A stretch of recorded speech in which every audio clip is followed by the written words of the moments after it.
Student 12th standard chapter 2ல property பார்க்க போகிறோம். First property commutative property under addition. Commutative property addition எப்படி check பண்ணி பார்க்க போகிறோம்.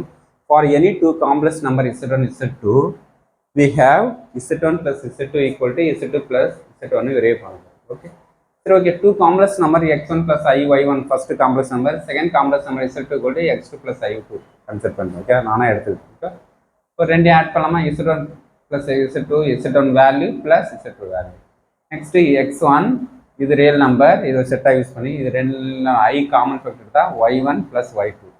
திரும்பி என்ன அந்த டேர்ம்ஸை மாற்றி எதுங்க. ஓகே, x1 அந்த ரிவர்ஸ்லாம் z1 z2 இருந்தால் z1 மாற்றணும் நமக்கு.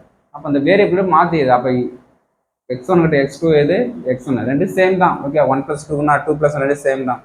நெக்ஸ்ட் இது சேம் நேரம் y2 plus y1 இருக்கு. ஓகே, இப்போ நெக்ஸ்ட் இந்த ஃபேக்டர் எப்படி இருக்குது நமக்கு x2 x1 ப்ளஸ் இந்த i விட்றால் மட்டும் i y2 plus i y1. இப்போ இதையும் ஒரு செட்டாக யூஸ் பண்ணுங்க, இந்த டேர்ம்ஸ் இதுவும் ஒரு செட்டாக யூஸ் பண்ணுங்க. இது எதுக்கு ஈக்குவல் நமக்கு z2க்கு ஈக்குவல், இது ஃபுல்லாக எதுக்கு ஈக்குவல் z1க்கு ஈக்குவல்.